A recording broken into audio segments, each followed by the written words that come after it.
आज की क्लास। तो लास्ट क्लास में जैसे कि हम लोगों ने रेजोनेटिंग स्ट्रक्चर्स की जो कंडीशंस पढ़ी थी, total number of conditions for the resonating structure are 6, that is pi single vacant, pi single lone pair, pi single free radical और p pi p pi p pi d pi pi single pi. तो ये total 6 conditions थी। ठीक है, आप लोग मतलब जो भी बच्चे ऑफलाइन वाली क्लास में हैं उन बच्चों से बस इतना सा रिक्वेस्ट है कि आप लोग इन लेक्चर्स को दोबारा देखें, क्योंकि आप लोग जनरल ऑर्गेनिक केमिस्ट्री पहली बार स्टडी कर रहे हो। मतलब थोड़ा सा ये टॉपिक क्या है, कंसेप्चुअल ज्यादा है। इस टॉपिक के अंदर मतलब ऐसे ऐसे पॉइंट्स हैं जो आपके कॉन्सेप्ट पे पकड़ बनाएंगे कि भाई अच्छा रियलिटी में ऐसा होता है और हम लोग सोचते ऐसा है, और इसके ऊपर कॉन्सेप्ट के ऊपर क्योंकि बहुत सारे मिथ भी चलते हैं ना, जैसे मैंने आपको बताया था कि रेजोनेंस में डिलोकलाइजेशन ऑफ पाई इलेक्ट्रॉन नहीं है। ठीक है, तो इस तरह के बहुत सारे छोटे छोटे पॉइंट्स है, बट अगर आपने कॉन्सेप्ट्स को बहुत अच्छे से पकड़ लिया तो फिर ये समझ लीजिए कि जीओसी आपका बहुत स्ट्रांग हो जाएगा, जो आपको बहुत ज्यादा हेल्प करेगा रिएक्शन मैकेनिज्म वाले पार्ट में। मतलब यू विल फील लाइक कि अब तो ऑर्गेनिक केमिस्ट्री में जीत हो जाएगी, क्योंकि मैंने बताया था कि ऑर्गेनिक की जब स्टार्टिंग होती है तो आईयूपीएससी में बहुत ज्यादा भीड़ होती है, फिर आइसोमेरिज्म में कम डिक्रीज हो जाती है, जीओसी तक आते आते जनता बिल्कुल 20% बचती है और रिएक्शन मैकेनिज्म तक लोग पहुंच ही नहीं पाते हैं। तो समस्या का विषय यही है ऑर्गेनिक के अंदर कि सबसे पहले आईयूपीएससी अच्छा लग रहा था, अच्छा बहुत सिंपल है आईयूपीएससी करना, फिर उसके बाद आइसोमेरिज्म थोड़ा सा टफ हुआ, फिर जीओसी एकदम से कंसेप्चुअल आ जाता है। और जहां बहुत ज्यादा कॉन्सेप्ट लगने की बात होती है तो समस्या ये होती है कि हम लोग बार बार उसको रिकॉल नहीं कर रहे होते। तो हमें सारे पॉइंट्स को बार बार रिकॉल करना है, अच्छे से समझना है, दोबारा आपको मुझसे पूछना है जो भी पॉइंट्स अगर आपको समझ नहीं आ रहे हैं। और पर डे जो लेक्चर आप इधर पे सुन रहे हो ऑफलाइन में, वो आप शाम को या अगले दिन एक बार बैठ करके देखो कि क्या उसमें बात कही गई, ताकि आपको कंसेप्चुअल मीनिंग आप भूल ना पाओ। ठीक है भाई, चलिए हम लोग जो लास्ट क्लास में स्टडी कर रहे थे वो हमारा टॉपिक था how to draw resonating structures. ये लास्ट लेक्चर की बात है जिसमें आप लोगों ने कुछ कंडीशंस दिमाग में सेट की थी कि जब ये सिचुएशंस अगर फॉलो होंगी तब हम लोग रेजोनेटिंग स्ट्रक्चर्स ड्रॉ करेंगे। जैसे कौन कौन सी कंडीशंस थी बेटा? पहली कंडीशन हमारे पास कौन सी है बेटा? पाई, उसके जस्ट बाद एक सिंगल बॉन्ड हो और उसके जस्ट बाद क्या हो बेटा? Vacant orbital. कंडीशन नंबर 2 क्या थी बेटा? पाई, फिर अपने पास सिंगल और उसके बाद क्या हो बेटा? Lone pair. ये दो कंडीशंस को हम लोगों ने स्टडी कर लिया था, पाई single vacant, pi single lone pair, जहां आप कॉन्जुगेटिंग स्ट्रक्चर्स बना सकते हो। Condition number 3 that is pi single और फ्री रेडिकल। कंडीशन नंबर 3 मतलब आज की क्लास में हम लोग कंडीशन नंबर 3 से स्टडी करेंगे। Number 4 is p pi and the last one is p pi d pi. Second last p pi d pi, और अपने पास सबसे लास्ट कंडीशन थी that is pi single pi. ठीक है भाई, तो we have total number of conditions are 6 जिनको हमें स्टडी करना था। हमने दो कंडीशंस को पढ़ लिया था, पाई single vacant, pi single lone pair.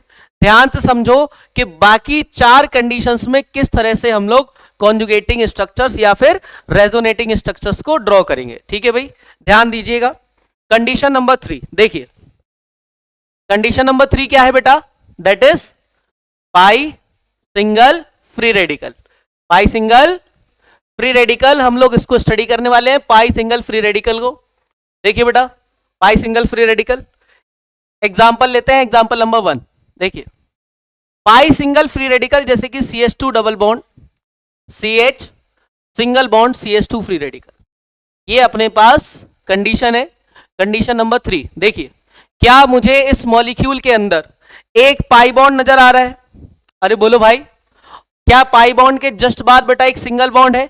क्या उसके जस्ट बाद एक फ्री रेडिकल बन रहा है? अरे बोलो, मतलब यहां पर condition number 3 is applicable, pi single free radical.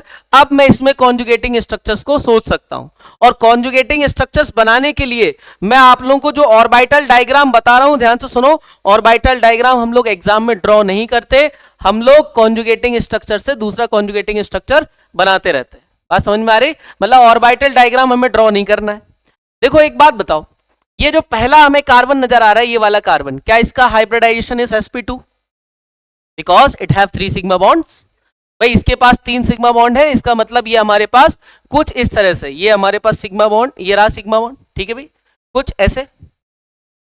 और अगला वाला जो एटम है ये भी sp2 हाइब्रिडाइज्ड है, मतलब इस पर एक H है, और अगला वाला जो एटम है बेटा वो भी sp2 हाइब्रिडाइज्ड है। sp2 हाइब्रिडाइज होने की वजह से इसको हम लोगों ने ट्राइंगुलर प्लेनर शेप में बनाने की कोशिश की है। क्या इसमें जो पाई बॉन्ड है, पाई बॉन्ड बनता कैसे बेटा? पाई बॉन्ड बनता है हमारे पास पैरेलल ऑर्बिटल्स के अंदर, मतलब इसके जो पैरेलल ऑर्बिटल्स होंगे, इसका एक इलेक्ट्रॉन इसका एक इलेक्ट्रॉन, इन दोनों ने मिलकर के एक पाई बॉन्ड बनाया होगा, क्योंकि पहला सिग्मा बन चुका है। अरे बोलो, जैसे ही बेटा ये पाई बॉन्ड बना, अगले वाले के पास क्या है? अगले वाले के पास एक फ्री रेडिकल है। फ्री रेडिकल का मतलब किसी एटम के पास 3 बॉन्ड है और अवेलेबल एक इलेक्ट्रॉन है, टोटल 7 इलेक्ट्रॉन। क्लियर है ये बात? अरे बोलो, क्या फ्री रेडिकल आप लोगों को याद है? मैंने बताया था कि अगर कोई दो एटम ए और बी आपस में कनेक्टेड है बॉन्ड बना करके, और बॉन्ड ऐसे टूटे कि जिसका जो इलेक्ट्रॉन उसको वापस मिल जाए, तो इस स्टेट को फ्री रेडिकल कहते थे। अरे बोलो भाई, क्या इसी को हम लोग फ्री रेडिकल बोलते थे?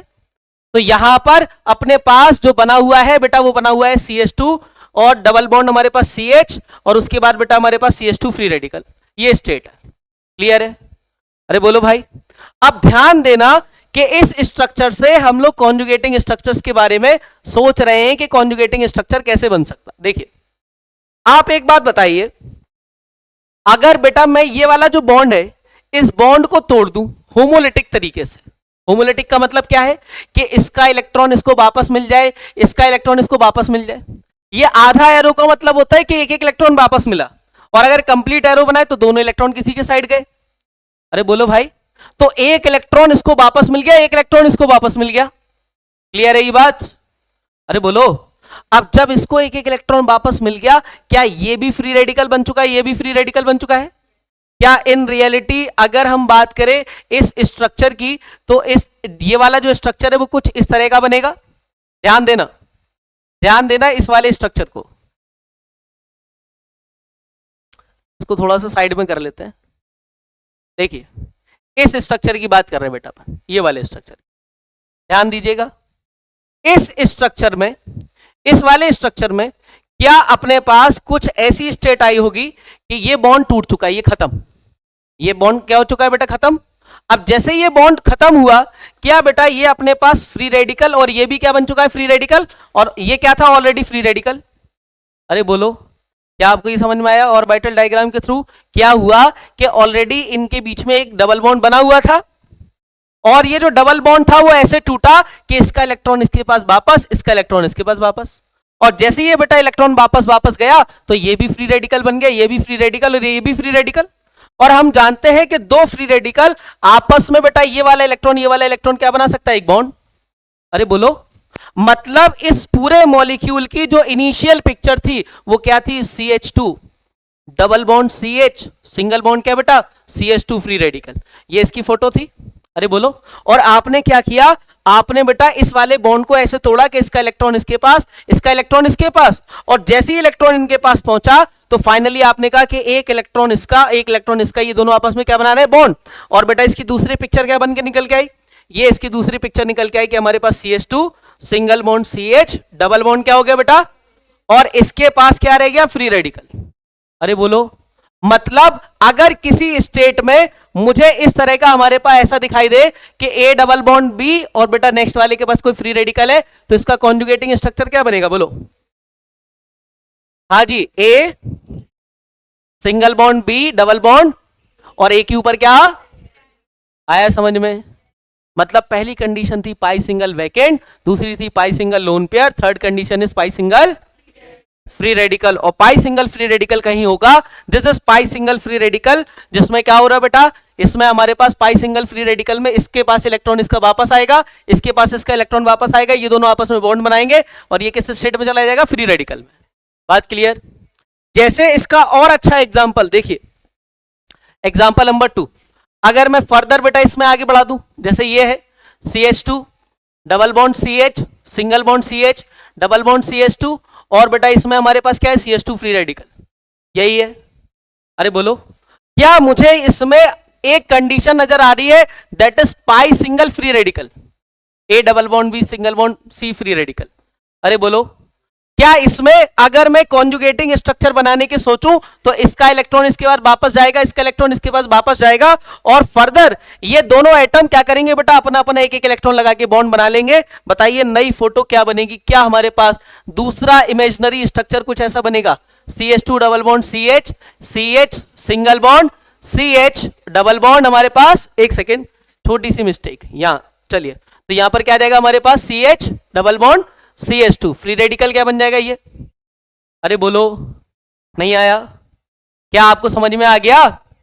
और अब क्या इस स्टेट में, ध्यान दीजिएगा, क्या इस स्टेट में आप लोगों को अगेन दिखाई दे रहा है पाई सिंगल फ्री रेडिकल? क्या इसमें फर्दर मैं कॉन्जुगेशन कर सकता हूं? और अगर मैं इसका नया स्ट्रक्चर बनाऊंगा तो आप लोग क्या डायरेक्टली आंसर बोल सकते हो क्या बनेगा? CH2, very good, free radical, single bond, double bond, single bond, double bond, बहुत शानदार। आया समझ में? नहीं आया सब बच्चों को? किसी भी तरह का कोई कंफ्यूजन? मतलब एक कॉन्जुगेटिंग स्ट्रक्चर बनाने के लिए एक कंडीशन हमें दिमाग में सेट हो गई कि कहीं पर भी पाई सिंगल फ्री रेडिकल दिखेगा तो हम लोग इस तरीके से कॉन्जुगेटिंग स्ट्रक्चर सोचेंगे। अब कितना भी बड़ा ये कॉन्जुगेशन हो सकता है, जैसे अगर आप लोगों को याद हो, मैंने एक एग्जांपल लिया था, बहुत अच्छा एग्जांपल लिया था बेंजीन वाला। अगर बेंजीन के ऊपर ये रहा बेंजीन और बेटा इस तरह से इसमें बॉन्ड है, यहां पे क्या आ जाए CH2 फ्री रेडिकल, ठीक है बेटा। अब मुझे इसमें बनाना है कॉन्जुगेटिंग स्ट्रक्चर। क्या आप लोगों को इसमें डिफरेंट डिफरेंट फोटोज नजर आ रही हैं? अरे बोलिए भाई, क्या इसके हम लोग बहुत सारे स्ट्रक्चर सोच सकते हैं? बताओ, क्या इसमें डिफरेंट डिफरेंट स्ट्रक्चर सोचे जा सकते हैं? देखिए मुझे बताइए, क्या ये पाई सिंगल फ्री रेडिकल वाली स्टेट दिखाई दे रही है? अरे बोलो, तो क्या आप लोग ये कह सकते हो कि इसका बॉन्ड तोड़ दिया जाए, इसका इलेक्ट्रॉन इसके पास वापस, हाँ जी, सिंगल आधा एरो, और इसका इलेक्ट्रॉन इसके पास वापस, जैसे ये जाएगा ये किस स्टेट में चला जाएगा? ये वाला बॉन्ड खत्म, ये वाला बॉन्ड खत्म, इसके पास कौन सा बेटा, ये क्या बन जाएगा? Free radical. अरे बोलो, और ये फ्री रेडिकल, ये दोनों आपस में क्या बना लेंगे? बॉन्ड। मतलब ये फ्री रेडिकल खत्म हो जाएगा, इधर पे क्या आ जाएगा? एक। आया समझ में? इसका पहला कॉन्जुगेटिंग स्ट्रक्चर बन गया। अरे क्लियर है? और जैसे ही ये बना तो क्या बताओ बेटा, ये फर्दर मुझे यहां पे कॉन्जुगेशन दिखाई दे रहा है, कौन सा? पाई सिंगल। और अगर बेटा मैं इसमें पाई सिंगल फ्री रेडिकल फिर से लगाऊं, मतलब इस बॉन्ड को मैं तोड़ दूं और आगे इन दोनों को जोड़ दूं, तो बताइए क्या होगा? बोलो बोलो, क्या होगा इसमें? बताओ क्या बनेगा? ये क्या बनेगा? ये तो डबल बॉन्ड ऑलरेडी था, यहां पे क्या आ जाएगा बेटा? यहां पे क्या आ जाएगा? बात क्लियर है? क्या इसमें फर्दर दिखाई दे रहा है? अरे बोलो, क्या ये इसका इलेक्ट्रॉन इसको वापस दे दे, इसका इलेक्ट्रॉन इसको वापस, और ये दोनों आपस में क्या बना ले बेटा? बॉन्ड। तो क्या अपने पास, एक सेकंड को हटाओ, चलो, हाँ जी, ये बॉन्ड पहले से था, ये बॉन्ड पहले से था, क्या इधर फ्री रेडिकल बना? क्या इन दोनों के बीच में बॉन्ड आ गया? और लास्ट स्टेट और बताओ, क्या ये भी पाई सिंगल फ्री रेडिकल है? मतलब बेटा अगर इसका इलेक्ट्रॉन इसको वापस, इसका इलेक्ट्रॉन इसको वापस, इसके और इनके बीच में क्या बन जाए बेटा? एक बॉन्ड बन जाए, तो यहां क्या बन जाएगा? फ्री रेडिकल, ये रहा ये रहा। अरे आया समझ में? अरे बोलो, ये था बेंजीन के ऊपर अगर फ्री रेडिकल होगा तो इस तरह से इसके 5 कॉन्जुगेटिंग स्ट्रक्चर्स बनेंगे। क्लियर है? ये समझ आ गया? तो अब अपन कितनी भी कंडीशन लगा ले, पर हमारे दिमाग में एक बात सेट है, क्या कि अगर ए डबल बॉन्ड बी और सिंगल बॉन्ड में हमारे पास सी फ्री रेडिकल है, तो उस स्टेट में डबल बॉन्ड आगे शिफ्ट हो जाएगा, फ्री रेडिकल इधर आ जाएगा। ये हमारे पास कॉन्जुगेशन की कंडीशन नंबर 3 थी। पहली कंडीशन क्या थी? Pi single vacant orbital. दूसरी कंडीशन क्या थी? Pi single lone pair. Condition number 3 is pi single free radical. Very good. तो क्या मैं आप लोगों को तीनों पॉइंट्स को अगर एक साथ याद दिलाऊं, जो 3 पॉइंट्स अभी तक आपने पढ़े, क्या क्या पढ़ा? पाई सिंगल वैकेंट। चलिए भाई, क्या आपने वह पाई सिंगल वैकेंट कुछ ऐसा था जिसपे आप लोगों ने कौन सा चार्ट दिखा रखा था? पॉजिटिव। तो क्या इसका एक हम लोगों ने कॉन्जुगेटिंग स्ट्रक्चर बनाया था? क्या इस स्ट्रक्चर में हमने ये पाया कि इधर पॉजिटिव पहुंच गया और इनके बीच में क्या आ गया था? Double bond. अरे बोलो, ये कंडीशन नंबर 1 जो कल की क्लास में पढ़ा था। कंडीशन नंबर 2 कल की क्लास में क्या पढ़ी थी? हाँ जी, pi single lone pair. This is a lone pair. अगर लोन पेयर वाला आइटम था तो अपने पास इसका ये स्ट्रक्चर बन गया था कि यहां पर अपने पास नेगेटिव आ गया था और इन दोनों के बीच में क्या बेटा? Double bond. ठीक है भाई। और कंडीशन नंबर 3 अभी अभी पढ़ी। क्या पढ़ा कंडीशन नंबर 3? पाई सिंगल फ्री रेडिकल। अगर पाई सिंगल फ्री रेडिकल होगा तो उस स्टेट में अपने पास जो स्ट्रक्चर बनेगा वो बनेगा A free radical B double bond C. अरे बोलो, इसके अलावा ध्यान से सुनो, क्या इसके हम लोगों ने इसका हम लोगों ने एक ऐसा भी मॉलिक्यूल पढ़ा था जिसमें हमारे पास डबल बॉन्ड था और ये सी था, ये वैकेंट ऑर्बिटल वाला था। तो इसका स्ट्रक्चर क्या बना था, इसका स्ट्रक्चर जो हम लोगों ने बनाया था वो बनाया था, इस पर हमारे पास पॉजिटिव, यहां पर डबल बॉन्ड, इस पर नेगेटिव। ये कब, जब ये वैकेंट ऑर्बिटल वाला हो तब एक स्ट्रक्चर ये बनाया था, कल के ही एक एग्जांपल में जहां बोरोन था। हाँ जी, और इसका भी बेटा एक स्ट्रक्चर ऐसा बनाया था, ए डबल बॉन्ड बी, और यहां पर बेटा लोन पेयर ऐसे फॉर्म में दिया हो, तब अपने पास क्या स्ट्रक्चर बना था इसका, तब अपने पास बना था बेटा इस पर नेगेटिव और यहां पर ये डबल बॉन्ड और इस पर कौन सा चार्ज, पॉजिटिव। ये हम लोगों ने कल 2 और एग्जाम्पल देखे थे, समझ गए। जब मैंने OH लिया था CH2 माइनस की जगह, तब की ये कंडीशन है। ये अभी तक का हम लोगों ने सीखा है क्या, कॉन्जुगेशन के हमारे पास 3 कंडीशन, पाई single vacant, pi single lone pair, pi single free radical. ये हम लोगों ने 3 कंडीशंस पढ़ ली, समझे क्या। अब समझते हैं condition number 4, that is p pi single bond p pi. ठीक है भाई, p pi single bond p pi ये थोड़ा सा अलग है। देखिए कोशिश करता हूं मैं आप लोगों को समझाने की। देखिए बेटा condition number 4, P pi single bond p पाई, इसका जो कॉन्सेप्ट है, देखो क्या, हमें ये बात याद रखना है कि एक पी ऐसा होना चाहिए जो भरा, कैसा हो बेटा, और एक पी होना चाहिए खाली, कैसा होना चाहिए। ठीक है भाई, एक पी अगर भरा हुआ है और एक पी अगर खाली है, तब वहां पर कॉन्जुगेटिंग स्ट्रक्चर्स हम लोग सोच पाएंगे।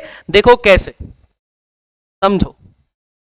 अपने पास कोई स्ट्रक्चर है जैसे CH2 एग्जाम्पल के तौर पर, इस पर कोई बेटा हमारे पास पॉजिटिव है, पड़ोस में एक एटम है बेटा फ्लोरीन। फ्लोरीन के पास कितने लोन पेयर होते हैं, अरे बोलो भाई, 3 लोन पेयर होते हैं, क्लियर है। अब आप ये सोचो कि इसका हाइब्रिडाइजेशन अगर किसी कार्बन का, इस वाले कार्बन का हाइब्रिडाइजेशन निकालना है, तो सब बच्चे आंसर मुझे दे देंगे sp2, 3 सिग्मा बॉन्ड है ना। अरे बेटा क्या इसका ऐसा स्ट्रक्चर बनाया जाए आप लोगों के लिए, क्या इसका ऐसा स्ट्रक्चर बनाया जाए, तो यू विल से कि भाई यहां पर जो आंसर होगा, इसका आंसर, इस वाले का आंसर क्या होगा, sp2 ना। कोई दिक्कत, number of sigma bonds are 3, 3 sigma bond है ना, 3 सिंगल बॉन्ड है ना। अरे चाहे सिंगल हो, डबल हो, ट्रिपल हो, सब में सिग्मा बॉन्ड एक ही होता है। तो क्या 1 2 3 सिग्मा बॉन्ड है, तो आंसर इज 3, 3 पे आंसर क्या होता था, sp2। पर इसका जो आंसर आपको लग रहा है, क्या लग रहा है बोलो, sp3, पर इसका आंसर sp3, इसका आंसर क्या है। अब ये ऑर्बिटल डायग्राम में हमने देखा था, हमने क्या देखा था कि समटाइम्स लोन पेयर काउंटिंग में जाने वाला नहीं है। अगर लोन पेयर कॉन्जुगेशन में पार्टिसिपेट करेगा तो वो हाइब्रिडाइजेशन में यूटिलाइज नहीं होगा, इसलिए इसका आंसर sp3 ना होके क्या होगा, sp2। चलिए इसको थोड़ा सा ऑर्बिटल डायग्राम्स के थ्रू समझते हैं कि मैं कहने की क्या कोशिश कर रहा हूं। देखिए क्या अपने पास यहां पर इस कार्बन के पास यहां जो फ्लोरीन है, आप मुझे बताओ इसका जो ऑर्बिटल है, क्या it is a vacant orbital, भाई पॉजिटिव चार्ज है ना, ये वैकेंट ऑर्बिटल है, खाली जगह पड़ी हुई है।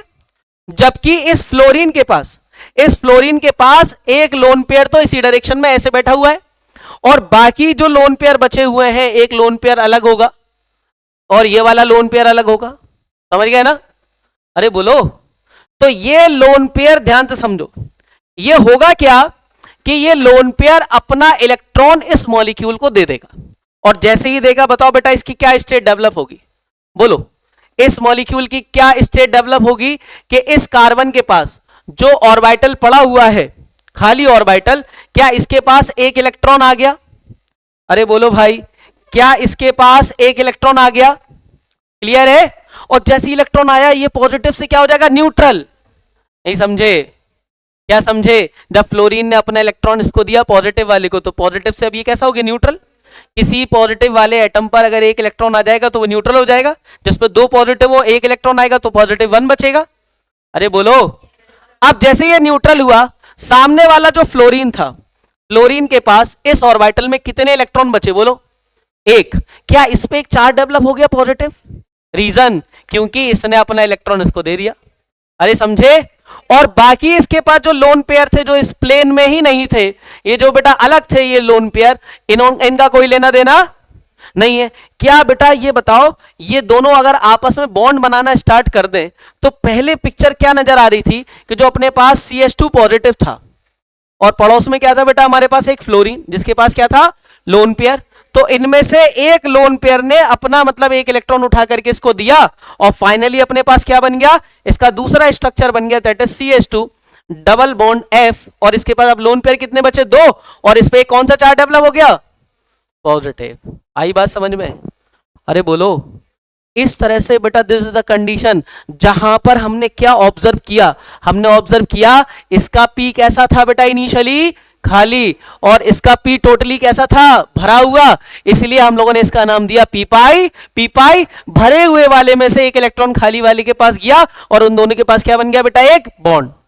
समझे? अरे बोलो। थोड़ी सी टिपिकल कंडीशन है, पर अगर आप 2-4 बार प्रैक्टिस करोगे तो दिमाग में सेट हो जाएगा कि we have condition number 4 that is p pi p पाई।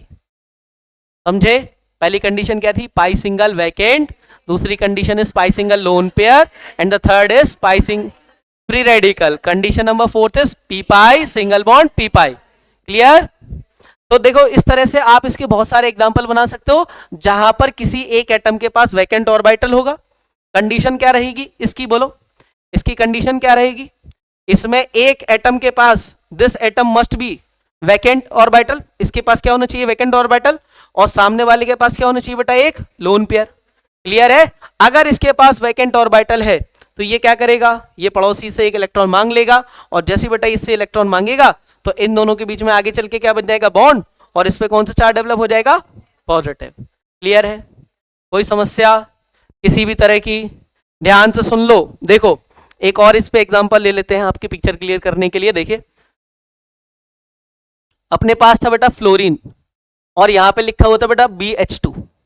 मुझे बताओ क्या इस स्ट्रक्चर में, अच्छा जो मैंने इधर पे आंसर बोला था, जिन बच्चों को ये कंफ्यूजन है कि सर ने sp3 को काट के sp2 क्यों लिखा, रीजन क्योंकि इसका जो लोन पेयर है रियलिटी में ये वाला जो लोन पेयर है, ये वाला लोन पेयर ये किस में चला गया, कॉन्जुगेशन में।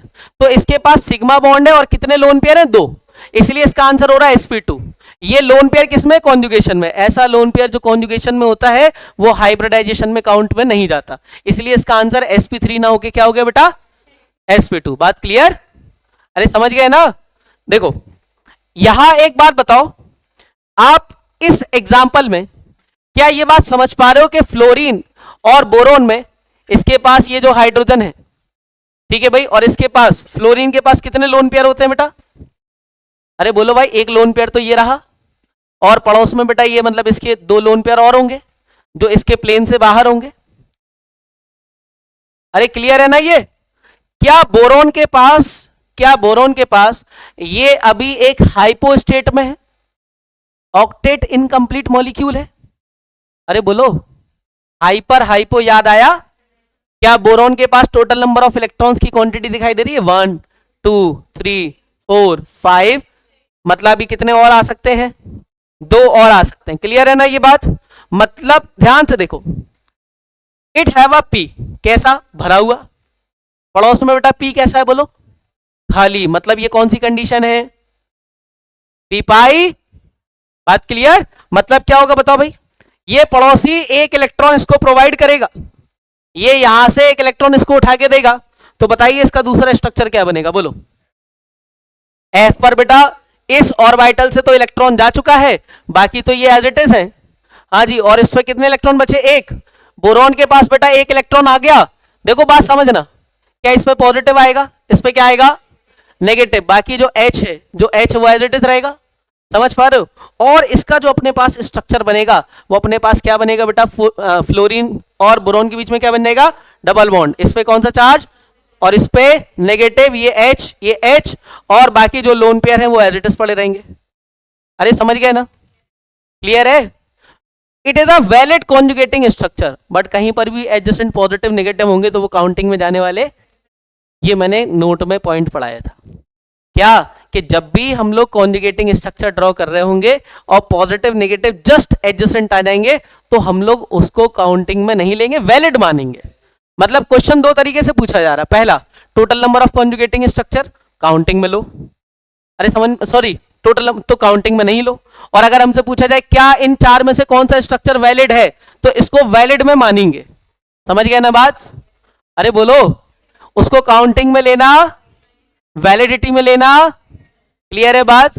तो इस तरह से हमारे पास कंडीशन नंबर 4 थी, that is p pi p pi. Condition number 1 was pi single vacant. Condition number 2 pi single lone pair. Condition number 3 free radical. Very good. Condition number 4 p pi और last second last p pi d pi. मतलब एक के पास p orbital होगा और एक के पास d orbital होगा, और आप जानते हो p और d के बीच में ओवरलैपिंग करा के आपने पाई बॉन्ड बनाया था. आपको याद है आपने जब सिग्मा और पाई बॉन्ड पढ़ा था तो क्या उसमें आप लोगों ने ये कंडीशन लगाई थी कि भाई सिग्मा और पाई में ये डिफरेंस होता है कि सिग्मा हमारे पास बनता है हेड ऑन ओवरलैपिंग से, पाई बॉन्ड कैसे बनता था साइड वे, और साइड वे में हमारे पास या तो दोनों p होते थे या दोनों एक p और एक d होता था. जब दोनों d होते थे तो आपने डेल्टा नाम दिया था, याद है. डेल्टा बॉन्ड हमें पढ़ना, हमें केवल कौन सा पढ़ना, या तो सिग्मा या फिर, और यहां जो हम लोग चार्ज डेंसिटी का डिस्पर्जन कर रहे थे वो केवल पैरेलल p ऑर्बिटल में कर रहे थे.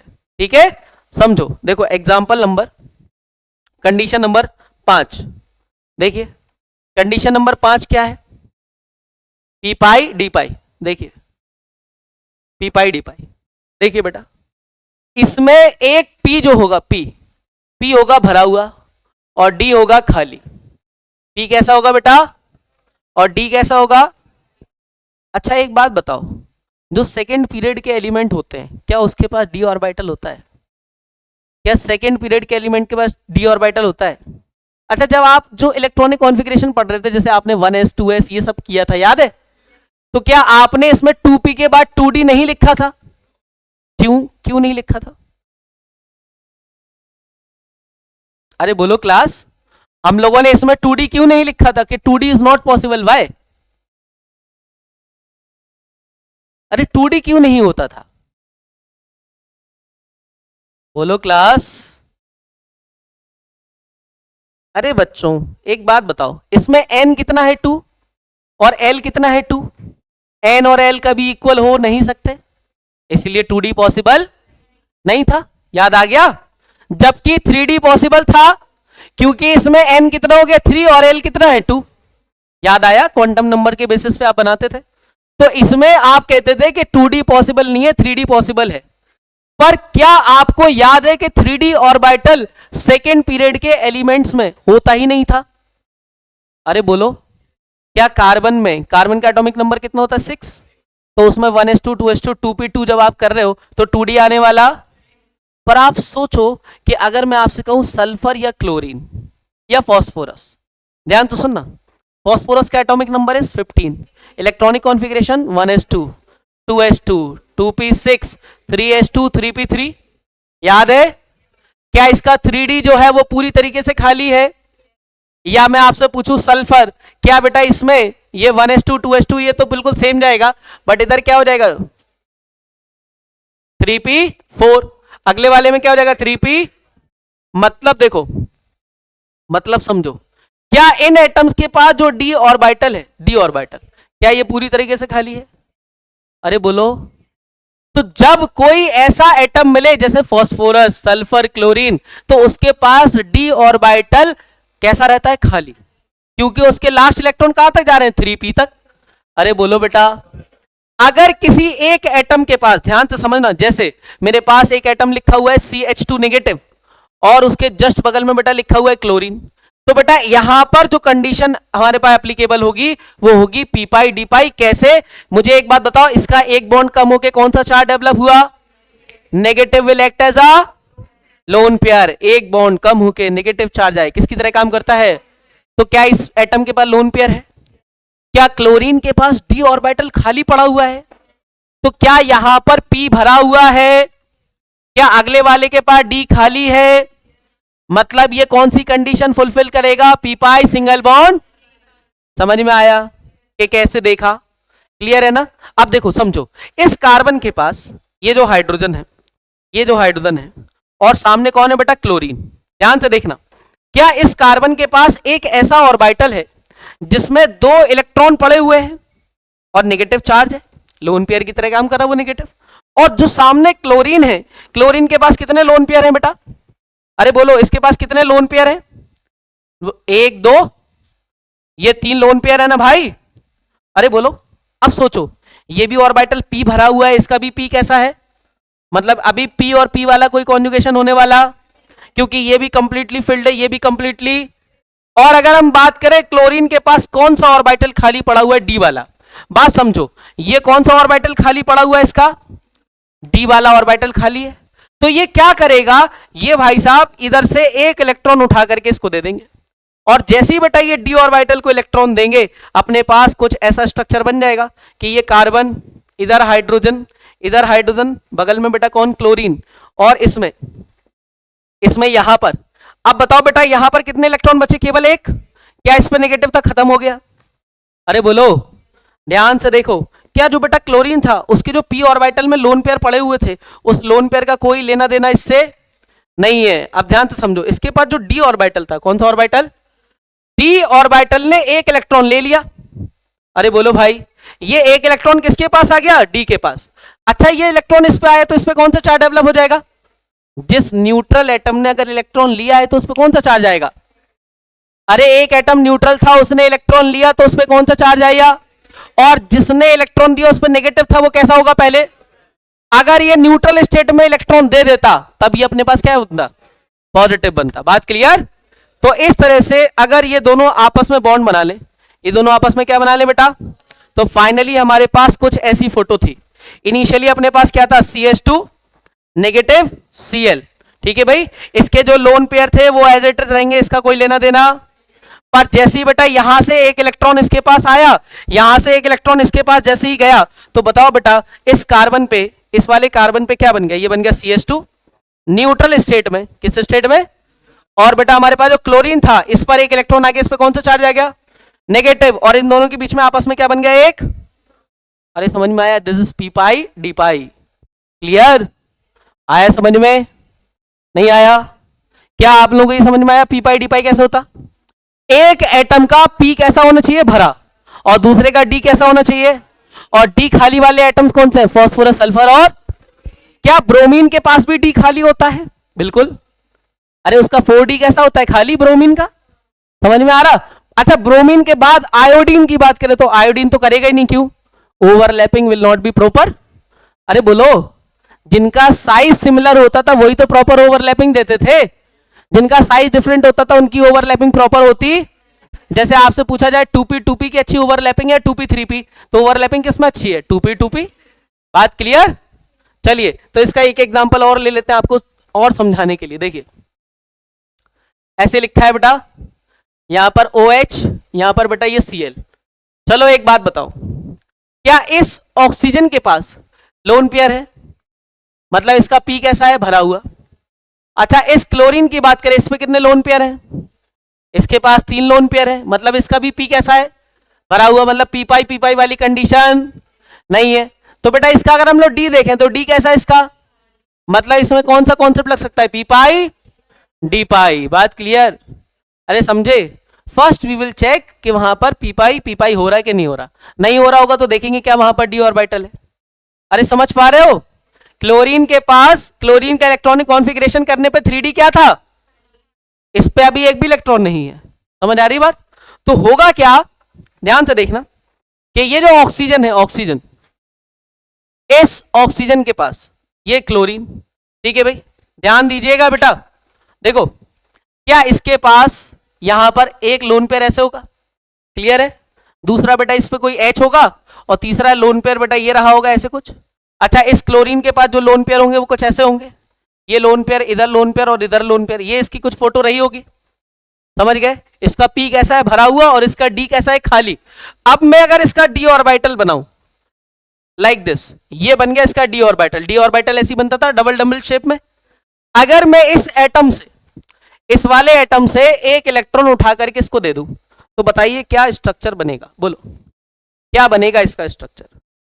यहां इस ऑक्सीजन के पास ये H as it is, lone pair as it is, इसने कुछ नहीं किया। जबकि इस क्लोरीन के पास, ध्यान से देखना, इस क्लोरीन के पास जो लोन पेयर, ये जो लोन पेयर थे, इनका कोई लेना देना नहीं है। इसके डी वाले ऑर्बिटल के अंदर क्या आ गया, एक इलेक्ट्रॉन, इधर से एक कम हो गया, इसके पास आ गया, इसके पास से गया, इस पे कौन सा चार्ज, पॉजिटिव, इस पे नेगेटिव। समझ गए। अब ये जो इलेक्ट्रॉन यहां दिखाई दे रहे हैं, ये इलेक्ट्रॉन आपस में क्या बना लेंगे, बॉन्ड। तो फाइनली जो इनिशियल फोटो थी वो अपने पास तो ये थी कि इधर पे O, इधर H, इधर पर लोन पेयर। ठीक है। और इस पे बेटा एक लोन पेयर कुछ ऐसे, बाकी ये Cl, इस पे जो लोन पेयर थे वो एज इट इज है। जब इसका दूसरा स्ट्रक्चर देखा गया तो देखा कि इस ऑक्सीजन के पास अब ये H, ये lone pair as it is बचा है, और यहां कौन सा चार्ज आ गया, पॉजिटिव, और Cl पे कौन सा चार्ज आ गया, अभी भी इसके पास कितने लोन पेयर अवेलेबल है, 3। समझ में आ रही बात, वो एज इट इज है, क्लियर है। और इनके बीच में क्या आ गया, एक बॉन्ड, समझे। This is the valid conjugating structure, but counting में यूज होने वाला नहीं है, मतलब इसमें पी पाई डी पाई टाइप का कॉन्जुगेशन है, समझे। थोड़ा सा टिपिकल था पी पाई और पी पाई डी पाई समझना, बट अगर आप एक बात दिमाग में सेट कर लें, क्या, देखिए एक एटम के पास, एटम ए, अगर इसके पास लोन पेयर है और पड़ोसी वाले के पास वैकेंट ऑर्बिटल है, ठीक है, कंडीशन नंबर 1, तो इसका कॉन्जुगेटिंग स्ट्रक्चर क्या बना रहे थे हम लोग इधर से इलेक्ट्रॉन इसको दे रहे थे, और बेटा इस पे हमारे पास कौन सा चार्ज आ रहा था, पॉजिटिव, इस पे कौन सा आ रहा था, नेगेटिव, और ये बॉन्ड बन रहा था। जबकि दूसरे वाली कंडीशन में ध्यान से देखना, यहां पर वैकेंट पी था, दूसरे वाली कंडीशन में भी यही है कि इसके पास लोन पेयर हो और सामने वाले के पास पी तो हमारे पास बेटा भरा हुआ हो, बट डी कैसा हो, खाली। और डी खाली होने के लिए अपने पास बेस्ट एग्जांपल कौन है, सल्फर, क्लोरीन, फास्फोरस, ब्रोमीन, ये हमारे पास। फ्लोरीन नहीं हो सकता, फ्लोरीन के पास डी ऑर्बिटल नहीं होता है, अरे फ्लोरीन सेकंड पीरियड का एलिमेंट है, 2p5 होता है उसमें, 2d पॉसिबल ही नहीं है। तो इसमें क्या स्ट्रक्चर बनेगा, इसमें भी बेटा अपने पास यही कंडीशन बनेगी, मतलब इस पर क्या आ जाएगा, पॉजिटिव, और यहां पर क्या आ जाएगा अपने पास डबल बॉन्ड, और इस पर क्या आ जाएगा, नेगेटिव, क्लियर।